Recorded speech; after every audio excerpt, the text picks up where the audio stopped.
In the next section, the northern kingdom is rocked by a bloody revolution started by a king named Jehu, who destroys Ahab's family. And although Jehu was at first commissioned by God, his violence just gets out of control, and it creates the spiral of political assassinations and rebellions from which Israel never recovered. Coup follows coup after Jehu, and each king follows other gods, allows horrible injustice. It all leads up to 2 Kings chapter 17. The big bad empire of Assyria swoops down and takes out the northern kingdom altogether. In the capital city of Samaria, it's conquered, and the Israelites are exiled and scattered throughout the ancient world. Now, chapter 17 is key. The author stops the story and offers this prophetic reflection on what's just happened. He blames the downfall of the northern kingdom on the idolatry and covenant unfaithfulness of Israel and its kings. And so, God has allowed them to face the consequences of their decisions. 2 Chronicles 28. Ahaz was 20 years old when he began to reign, and he reigned 16 years in Jerusalem.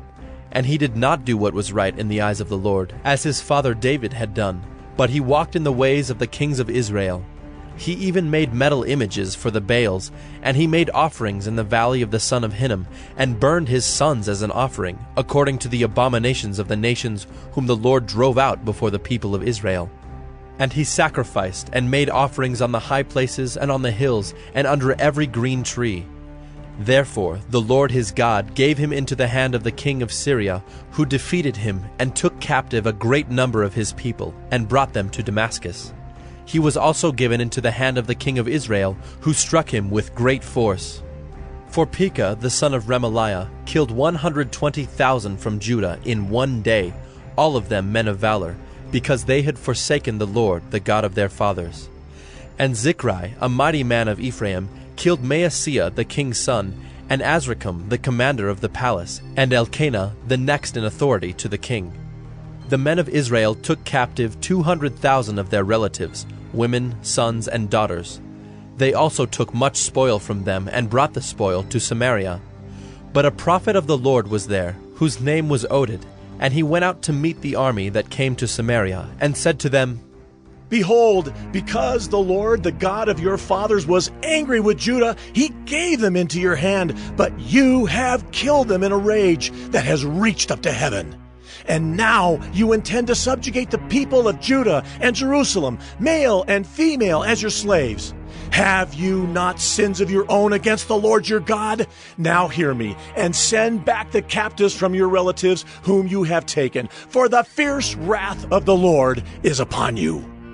Certain chiefs also of the men of Ephraim, Azariah the son of Johanan, Berechiah the son of Meshillemoth, Jehizkiah the son of Shallum, and Amasa the son of Hadlai, stood up against those who were coming from the war, and said to them, You shall not bring the captives in here, for you propose to bring upon us guilt against the Lord in addition to our present sins and guilt. For our guilt is already great, and there is fierce wrath against Israel. So the armed men left the captives and the spoil before the princes and all the assembly. And the men who have been mentioned by name rose and took the captives, and with the spoil they clothed all who were naked among them. They clothed them, gave them sandals, provided them with food and drink, and anointed them. And carrying all the feeble among them on donkeys, they brought them to their kinsfolk at Jericho, the city of palm trees. Then they returned to Samaria. At that time King Ahaz sent to the king of Assyria for help, for the Edomites had again invaded and defeated Judah and carried away captives. And the Philistines had made raids on the cities in the Shephelah and the Negeb of Judah, and had taken Bethshemesh, Ajalon, Gederoth, Soko with its villages, Timnah with its villages, and Gimzo with its villages, and they settled there. For the Lord humbled Judah because of Ahaz king of Israel, for he had made Judah act sinfully and had been very unfaithful to the Lord. So Tiglath-Pileser, king of Assyria, came against him and afflicted him instead of strengthening him.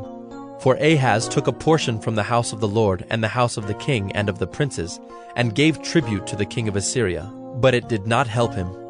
In the time of his distress he became yet more faithless to the Lord, this same King Ahaz.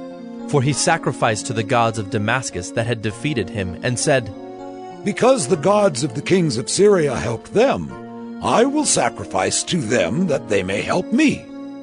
But they were the ruin of him and of all Israel. And Ahaz gathered together the vessels of the house of God, and cut in pieces the vessels of the house of God. And he shut up the doors of the house of the Lord, and he made himself altars in every corner of Jerusalem. In every city of Judah he made high places to make offerings to other gods, provoking to anger the Lord, the God of his fathers.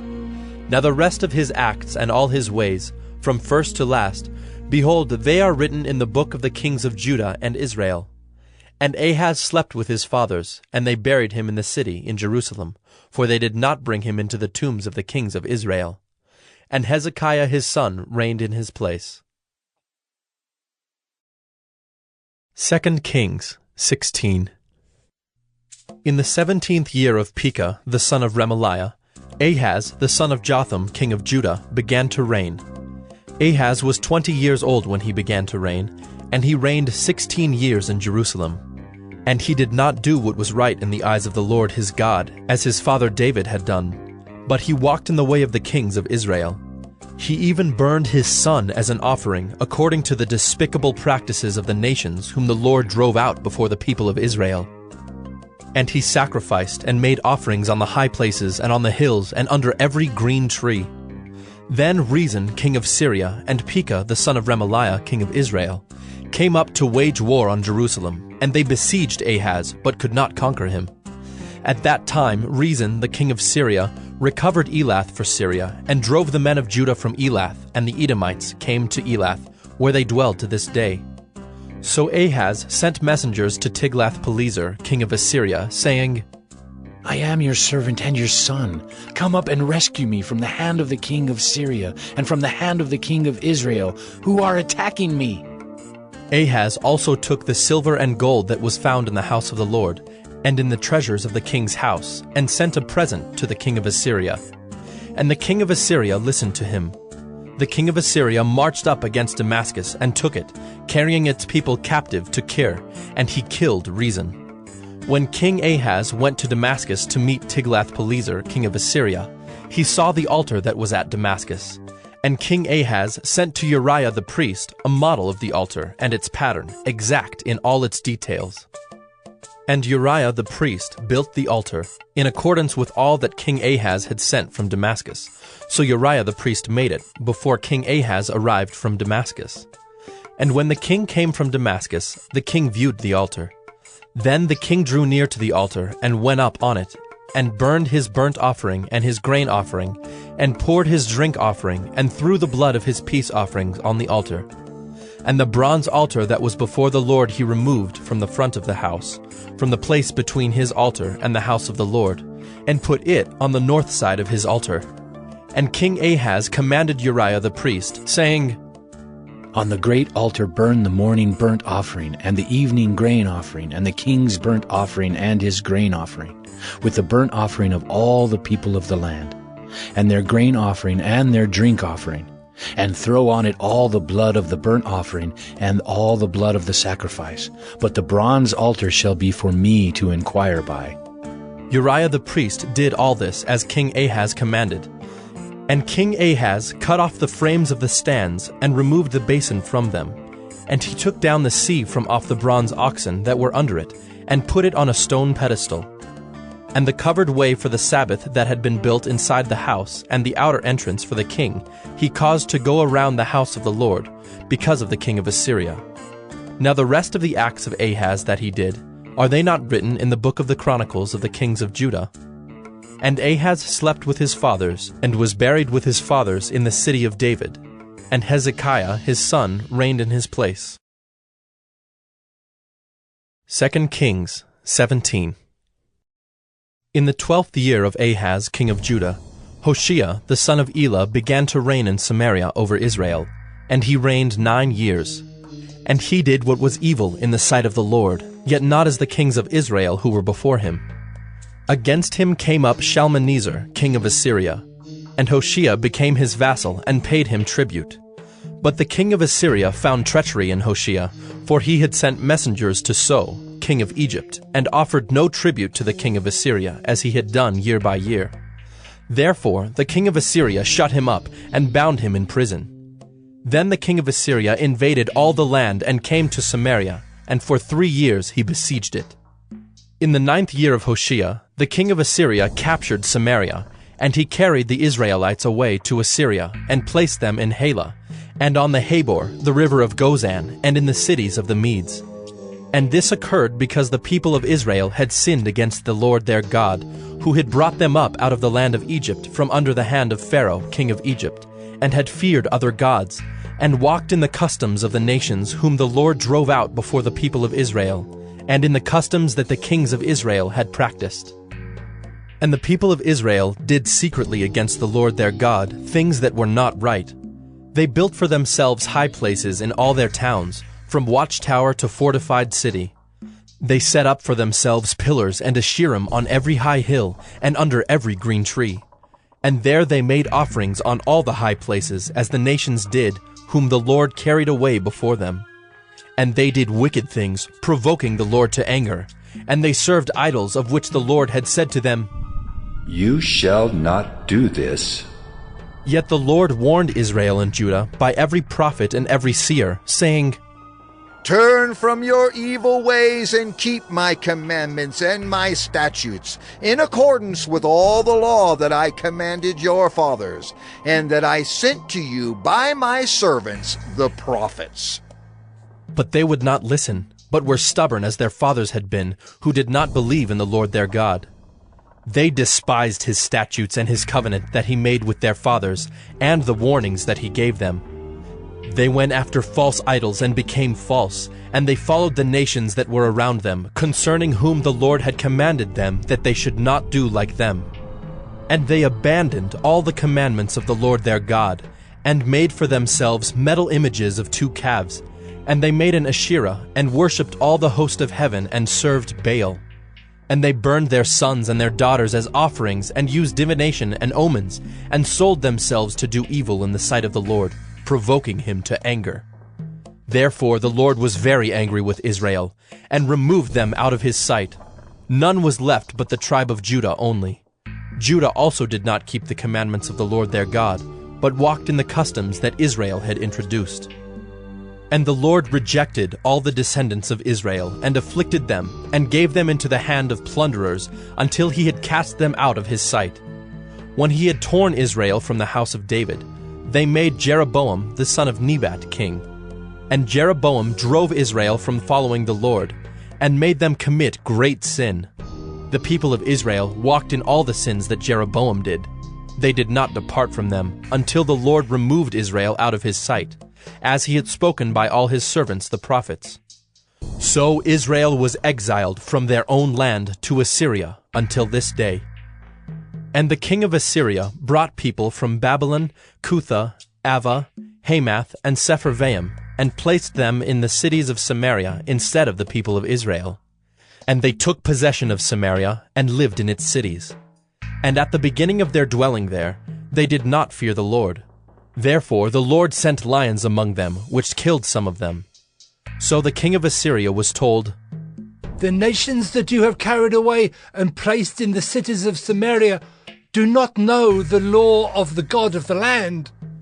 Therefore he has sent lions among them, and behold, they are killing them, because they do not know the law of the God of the land.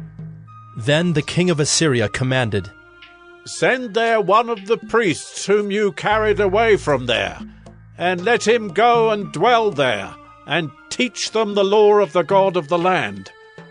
So one of the priests whom they had carried away from Samaria came and lived in Bethel, and taught them how they should fear the Lord. But every nation still made gods of its own, and put them in the shrines of the high places that the Samaritans had made, every nation in the cities in which they lived. The men of Babylon made Succoth-Benoth, the men of Cuth made Nergal, the men of Hamath made Ashima, and the Avites made Nibhaz and Tartak. And the Sepharvites burned their children in the fire to Adremelech and Anamelech, the gods of Sepharvaim. They also feared the Lord, and appointed from among themselves all sorts of people as priests of the high places, who sacrificed for them in the shrines of the high places. So they feared the Lord, but also served their own gods, after the manner of the nations from among whom they had been carried away. To this day they do according to the former manner. They do not fear the Lord, and they do not follow the statutes or the rules, or the law or the commandment that the Lord commanded the children of Jacob, whom he named Israel. The Lord made a covenant with them, and commanded them, You shall not fear other gods, or bow yourselves to them, or serve them, or sacrifice to them. But you shall fear the Lord, who brought you out of the land of Egypt with great power and with an outstretched arm. You shall bow yourselves to him, and to him you shall sacrifice. And the statutes and the rules and the law and the commandment that he wrote for you, you shall always be careful to do. You shall not fear other gods, and you shall not forget the covenant that I have made with you. You shall not fear other gods, but you shall fear the Lord your God, and he will deliver you out of the hand of all your enemies. However, they would not listen, but they did according to their former manner. So these nations feared the Lord, and also served their carved images. Their children did likewise, and their children's children. As their fathers did, so they do to this day.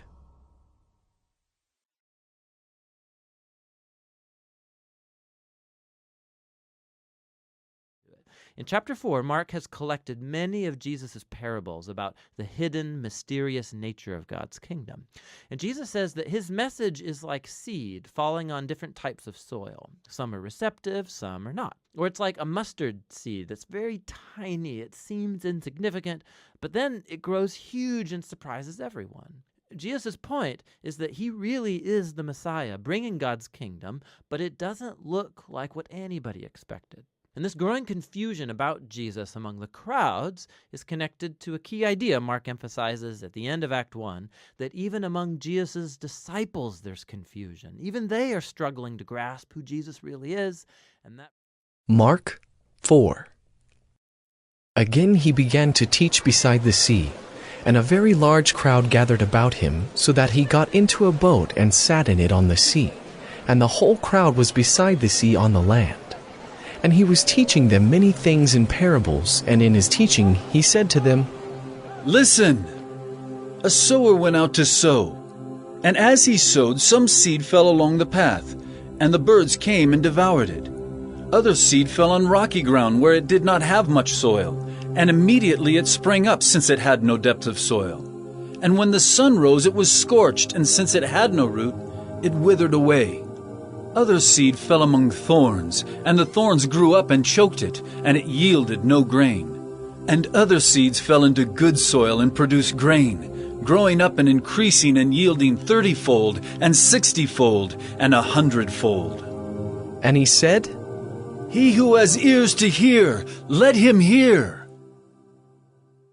And when he was alone, those around him with the 12 asked him about the parables. And he said to them, To you has been given the secret of the kingdom of God, but for those outside everything is in parables, so that they may indeed see but not perceive, and may indeed hear but not understand, lest they should turn and be forgiven. And he said to them, Do you not understand this parable? How then will you understand all the parables? The sower sows the word, and these are the ones along the path, where the word is sown. When they hear, Satan immediately comes and takes away the word that is sown in them. And these are the ones sown on rocky ground, the ones who, when they hear the word, immediately receive it with joy. And they have no root in themselves, but endure for a while. Then when tribulation or persecution arises on account of the word, immediately they fall away. And others are the ones sown among thorns. They are those who hear the word, but the cares of the world and the deceitfulness of riches and the desires for other things enter in and choke the word, and it proves unfruitful. But those that were sown on the good soil are the ones who hear the word and accept it, and bear fruit 30-fold, and 60-fold, and 100-fold. And he said to them, Is a lamp brought in to be put under a basket or under a bed, and not on a stand? For nothing is hidden except to be made manifest, nor is anything secret except to come to light. If anyone has ears to hear, let him hear. And he said to them, Pay attention to what you hear. With the measure you use, it will be measured to you, and still more will be added to you. For to the one who has, more will be given, and from the one who has not, even what he has will be taken away. And he said, The kingdom of God is as if a man should scatter seed on the ground. He sleeps and rises night and day, and the seed sprouts and grows. He knows not how. The earth produces by itself, first the blade, then the ear, then the full grain in the ear. But when the grain is ripe, at once he puts in the sickle, because the harvest has come. And he said, With what can we compare the kingdom of God? Or what parable shall we use for it? It is like a grain of mustard seed, which when sown on the ground is the smallest of all the seeds on earth. Yet when it is sown, it grows up and becomes larger than all the garden plants, and puts out large branches, so that the birds of the air can make nests in its shade. With many such parables he spoke the word to them as they were able to hear it. He did not speak to them without a parable, but privately to his own disciples he explained everything. On that day when evening had come, he said to them, Let us go across to the other side. And leaving the crowd, they took him with them in the boat, just as he was. And other boats were with him. And a great windstorm arose, and the waves were breaking into the boat, so that the boat was already filling. But he was in the stern, asleep on the cushion. And they woke him and said to him, Teacher, do you not care that we are perishing? And he awoke and rebuked the wind and said to the sea, Peace, be still. And the wind ceased, and there was a great calm. He said to them, Why are you so afraid? Have you still no faith? And they were filled with great fear and said to one another, Who then is this, that even the wind and the sea obey him? Mark 5. They came to the other side of the sea, to the country of the Gerasenes. And when Jesus had stepped out of the boat, immediately there met him out of the tombs a man with an unclean spirit.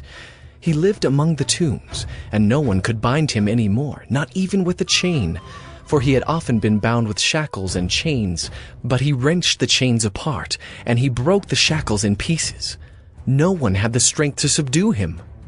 Night and day among the tombs and on the mountains, he was always crying out and cutting himself with stones.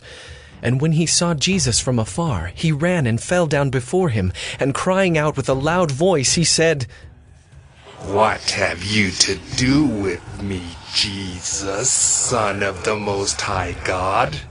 I adjure you by God, do not torment me! For he was saying to him, Come out of the man, you unclean spirit. And Jesus asked him, What is your name? He replied, My name is Legion, for we are many. And he begged him earnestly not to send them out of the country. Now a great herd of pigs was feeding there on the hillside, and they begged him, saying, Send us to the pigs! Let us into them! So he gave them permission. And the unclean spirits came out and entered the pigs, and the herd, numbering about 2,000, rushed down the steep bank into the sea and were drowned in the sea. The herdsmen fled and told it in the city and in the country, and people came to see what it was that had happened. And they came to Jesus and saw the demon-possessed man, the one who had had the legion, sitting there, clothed and in his right mind, and they were afraid. And those who had seen it described to them what had happened to the demon-possessed man and to the pigs. And they began to beg Jesus to depart from their region. As he was getting into the boat, the man who had been possessed with demons begged him that he might be with him. And he did not permit him, but said to him, Go home to your friends, and tell them how much the Lord has done for you, and how he has had mercy on you. And he went away and began to proclaim in the Decapolis how much Jesus had done for him, and everyone marveled. And when Jesus had crossed again in the boat to the other side, a great crowd gathered about him, and he was beside the sea. Then came one of the rulers of the synagogue, Jairus by name, and seeing him, he fell at his feet, and implored him earnestly, saying, My little daughter is at the point of death. Come and lay your hands on her, so that she may be made well and live." And he went with him, and a great crowd followed him and thronged about him. And there was a woman who had had a discharge of blood for 12 years, and who had suffered much under many physicians, and had spent all that she had, and was no better, but rather grew worse. She had heard the reports about Jesus, and came up behind him in the crowd, and touched his garment. For she said, "If I touch even his garments, I will be made well." And immediately the flow of blood dried up, and she felt in her body that she was healed of her disease. And Jesus, perceiving in himself that power had gone out from him, immediately turned about in the crowd and said, "Who touched my garments?" And his disciples said to him, "You see the crowd pressing around you, and yet you say, 'Who touched me?'" And he looked around to see who had done it. But the woman, knowing what had happened to her, came in fear and trembling, and fell down before him, and told him the whole truth. And he said to her, "Daughter, your faith has made you well. Go in peace, and be healed of your disease."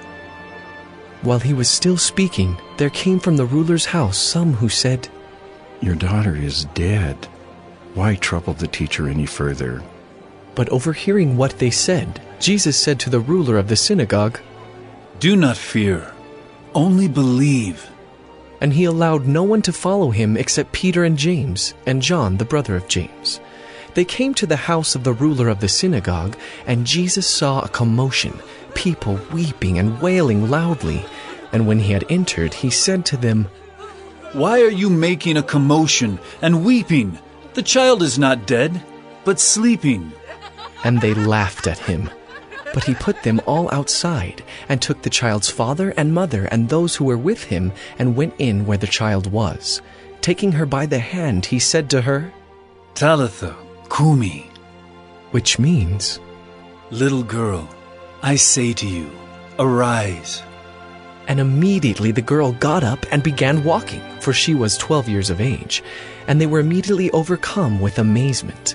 And he strictly charged them that no one should know this, and told them to give her something to eat.